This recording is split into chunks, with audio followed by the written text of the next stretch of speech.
So how are we going to solve for the resultant of our vectors using component method? So this is the process when we will use component method in calculating the resultant of our vectors. First, determine the components of all vectors, kagaya ng ginawa natin kanina. Second, add all the components. And then third, use Pythagorean theorem to calculate the magnitude. So this is the, pareho lang ito doon sa perpendicular vectors. And then fourth, we will use trigonometric function to determine the direction, kagaya nung sa perpendicular vectors. Now, let's have first the sign convention before proceeding to the actual component method, to the actual solution. Una, north, positive y, south, negative y, east, positive x, and then west, negative x. Yan ang ating sign convention na gagamitin when we will be using component method. So let's have an example. A storm moves 70 kilometers due west, then shift course at 40.5 degrees south of west for 270 kilometers. Finally, it travels 1,290 kilometers, 30.0 degrees north of east before it finally dissociates. Calculate the storm's resultant displacement. So how are we going to solve this problem? First, we are going to draw a table. Dapat mayroon tayong table kagaya nito. The first column, we have all the vectors. So yung lahat ng given. So we have 780 kilometers west, 270 kilometers, 40.5 degrees south of west, 1,290 kilometers, 30.0 degrees north of east. So yun yung given ng, sa ating problem. Yan, given ng ating problem. And then total. Sa ating second column, that is our horizontal component or Rx. Remember, Rx is our horizontal component. And then the third column is the vertical component for our Ry. Remember pa din natin yung ginawa natin sa determining the components of a vector. So, ibig sabihin, kung ilan yung given natin, ganun din ang number of Cartesian plane ang gagawin natin. Since meron tayong tatlong given, that means we will draw 3 Cartesian planes. Okay? So first, we will draw a Cartesian plane for the first given, and that is 780 kilometers going to the west. For example, this is our Cartesian plane. This is our Cartesian plane. That is 780 kilometers going to the west. 780 kilometers going to the west. So going to the west direction. Yan. This is the west direction. Now, what will be our horizontal component? Remember, that is along the x-axis. So that means that is our horizontal component. Kasi horizontal lang naman yung, if you look at the graph, horizontal lang yan. So that means the 780 kilometers is our horizontal component.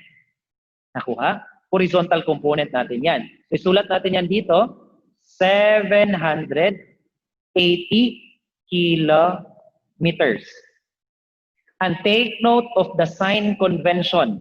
Since this is west, ibig sabihin, lalagyan natin yan ng negative because negative ang west. So, lagyan natin ng negative. Okay? Now, how about its vertical component? If you notice, walang vertical component ating first given. Kasi wala naman siyang up or down. Horizontal lang siya. So, ibig sabihin, our vertical component for that is 0. 0 kilometers. Wala nang sign convention kasi 0 lang naman yan. Next, the second given, we have 270 kilometers, 40.5 degrees south of west. So, gawat ulit tayo ng Cartesian plane. So, for example, ito yung Cartesian plane. And Cartesian plane. Next, that is 40.5 degrees south of west. So, ibig sabihin, our angle is from the west going to the south because that is of west. So, our angle is attached to the west going to the south. So, this will be our angle. Nakuha? From the west going to the south. So that means our vector is this one. Ito yung vector natin.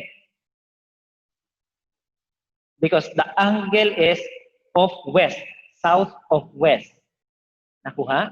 So next is, we are going to make a right triangle na dapat nasa loob ang ating angle. So gagawa tayo ngayon ng right triangle na dapat nasa loob ang angle. Huwag kang gagawa ng right triangle dito kasi dapat nasa loob ang ating angle. So ibig sabihin, this will be our right triangle. Yan. Dapat nasa loob ang ating angle. Okay? So let us identify which will be our horizontal component and which will be our vertical component. If you notice, this is our horizontal component. Ito. Dito, this is our horizontal component. Bakit? Because that is horizontal. So that means this is our Rx. This is our Rx. And this is our Ry. Vertical. Yan o, vertical. Horizontal. Nakuha? Then we will identify if it is an opposite side or an adjacent side. What is Rx here? Is it opposite or adjacent? It is adjacent side because that is the side attached to our angle. So this is our adjacent side. While our Ry here is the opposite side because that is the side nakaharap ng ating angle. So opposite side. Okay? So our horizontal component is adjacent. So kapag ka-adjacent ng ating horizontal component, that means anong gagamitin natin na trigonometric function? We are going to use cosine. So that means this is 270 kilometers times cosine. What? Cosine, what is the angle? 40.5. 40.5 degrees. Bakit cosine? Because that is an adjacent side. Cosine man basta adjacent. Tama? So, using your calculator, that will give you an answer of, anong sagot nito sa calculator? 270 times cosine 40.5. That will give us 205.3096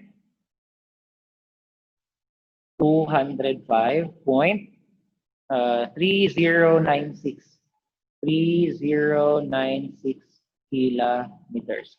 Now, take note of the sign convention. Your x is west. Remember, west.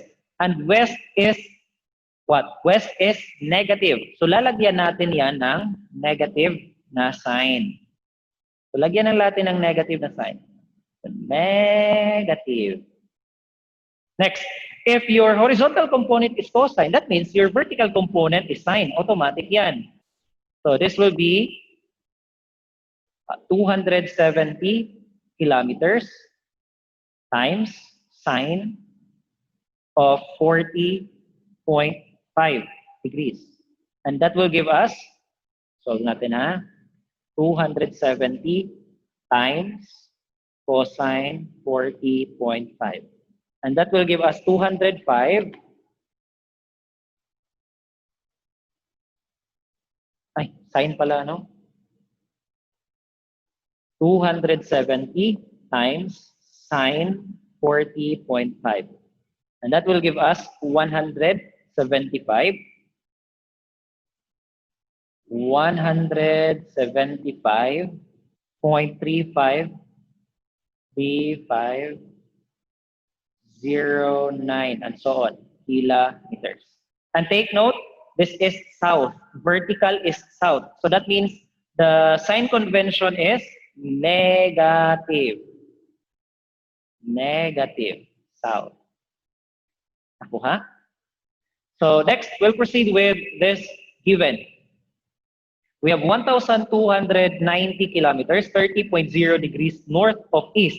So gagawa ulit tayo ng triangle. Gagawa ulit tayo ng Cartesian plane. This is our Cartesian plane. Yan. Ito yung Cartesian plane natin, ha? And that is north of east. North of east. So that means it is attached it is attached along the east direction. So along the east going north. So going north, from east going north. And that means this will be our angle. This will be our vector. Nakuha? Next is, we are going to draw a right triangle na dapat nasa loob ang ating angle. So gawalan tayo ng right triangle. This will be our right triangle. Next, identify the Rx and Ry. This is our Rx kasi horizontal. This will be our Ry kasi vertical. Now, identify which is opposite and which is adjacent. Opposite side natin si Ry.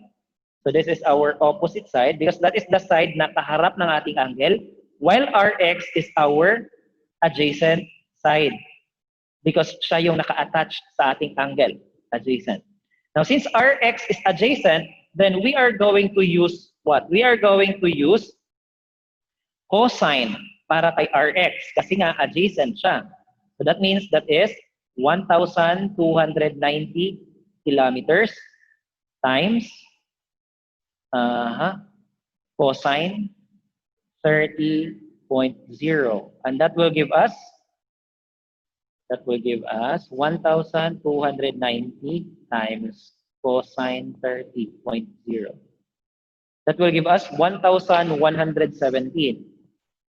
1,117.17277 kilometers. Now, since ginamit mo na dito si cosine, that means para sa vertical component, sine ka. So, 1,290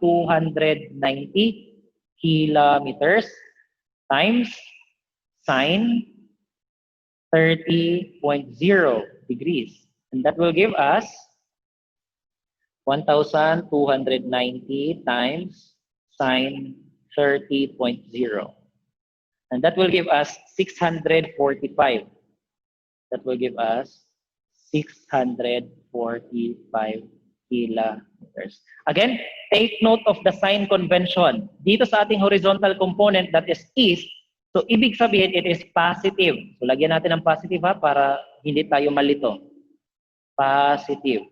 And then our vertical component is north. North is positive, so that means it is positive.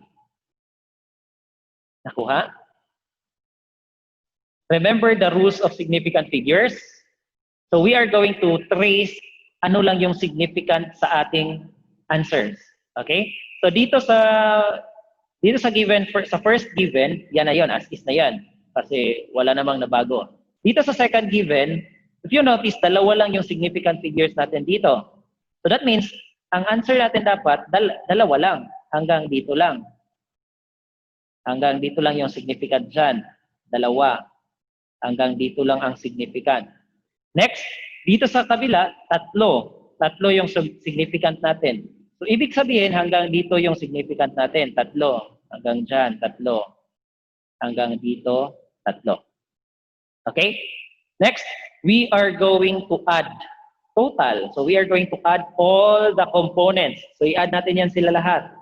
Add. So, negative 780 plus negative 205.3096 plus 1117.17277 equals.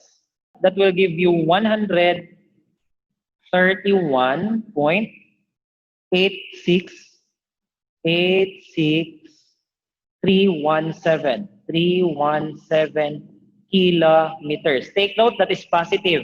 Okay? So, lagyan natin ng positive. Lagyan ng positive. Okay? Nakuha? However, take note of the significant figures. Hanggang saan lang? This is addition. So, least. Saan ba yung pinakamalayo from the decimal point? Sa second. Dito, second. So, that means dapat hanggang dito lang tayo sa second. Hanggang 3. Two significant figures. Yan. Hanggang dito lang tayo. Next, dito tayo sa kabila.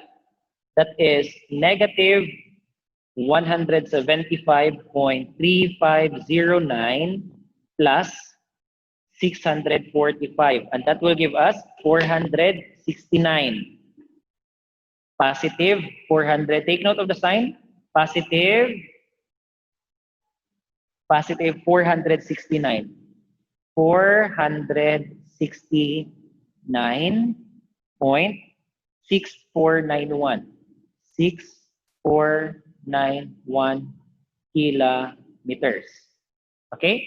Now take note of the number of significant figures. Hanggang saan lang dapat? Hanggang dito kasi ito yung pinakamalayo from the decimal point. Ito. So that means dapat hanggang dito lang tayo. So dapat hanggang sa 6 lang yan. Okay? Hanggang sa 6 lang yan. So ibig sabihin, itong dalawa 2SF lang. So isulat natin ha para hindi natin makalimutan. 2SF lang dito. Dito sa kabila 2SF lang din. Dapat. Follow? Okay. I hope nakuha siya. So, erase ko muna itong Cartesian plane natin sa baba. Ito.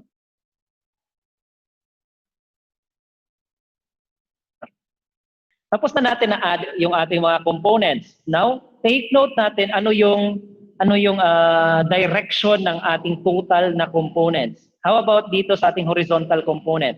Since this is positive, that means this should be positive is east. So this should be east. Okay? East. Next, sa ating vertical component, that is also positive. Ibig sabihin, that is north. Tama? This should be north. Now, meron na lang tayong dalawa na vectors. So, ibig sabihin, pwede na natin gagamitin yung sa perpendicular na concepts natin. So, meron tayong isa east, meron tayong isa north.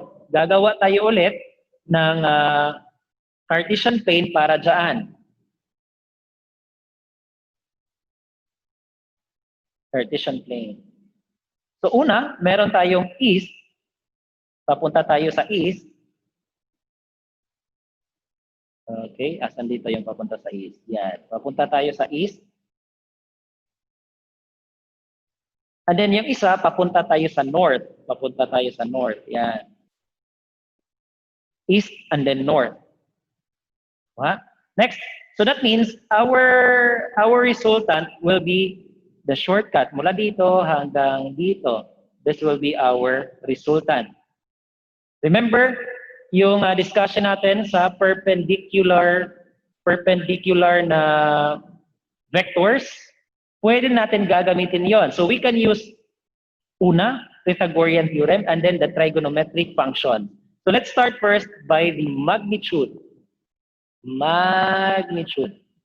To solve for the magnitude, we are going to use the Pythagorean theorem. Pareha lang sa atong perpendicular vectors. So R is equal to square root of A squared plus B squared. So that will give us A is 131 square root of 131.86. Pwede na yan, extra. Bigay lang tayo ng extra kasi dalawa lang naman yung kailangan. Squared. Plus 469.64. Lagay lang tayo ng extra kay by the way, dalawa lang naman dapat ang kailangan dyan. Squared. So that will give us 131.86 squared plus 469.64 squared. And that will give us 200 square root of 237,948. 948.7892. And take the square root of this. Square root answer, that is 487. R is equal to 487.78 7, 9, 9, and so on. Unit is kilometers. Nakuha? So since ilan yung significant figures na kakailanganin natin? Dalawa lang significant figure dito, dalawa lang significant figure dito. So that means our R should only have 2 significant figures. So it is 490 kilometers. Nakuha? 2 significant figures. 490 kilometers. So basically, ano lang yung makikita natin? Titingin lang tayo sa given. Kung ano yung least significant figure sa given natin, dapat yun din yung answer natin. Okay? That is the shortcut. Hindi na natin kailangan i-trace pa isa-isa. Tingnan mo lang yung list sa given. 2 significant figures, that means your answer should have 2 significant figures. Okay? Tapos na tayo sa magnitude, proceed tayo sa direction. Proceed tayo sa direction. To solve for the direction, the same pa din ang gagamitin natin. It's up to you.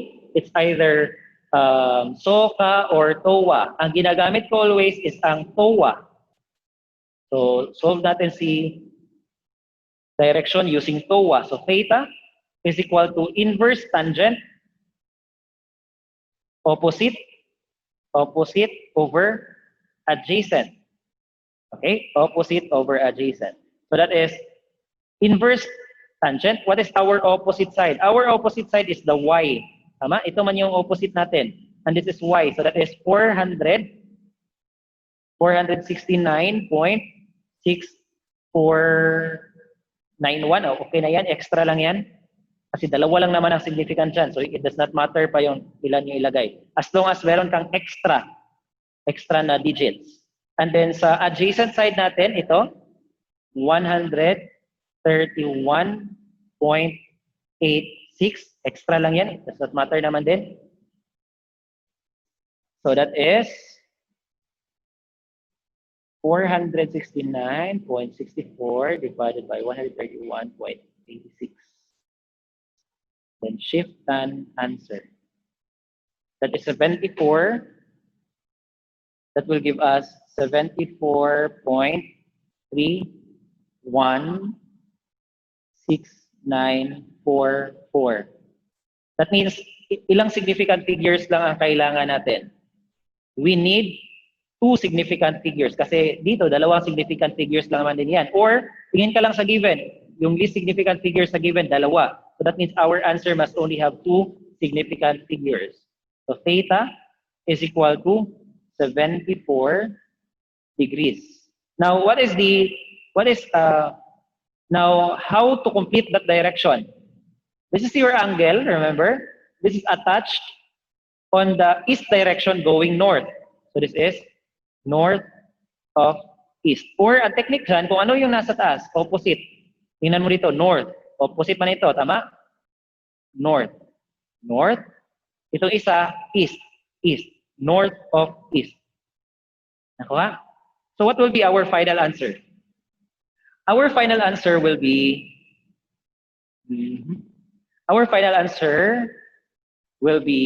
490 kilometers, 74 degrees north of east.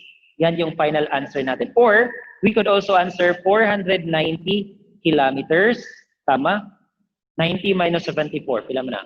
16? 16 degrees east of north. They are both correct. Nakuha?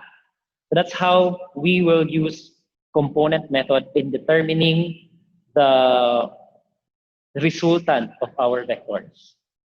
Okay?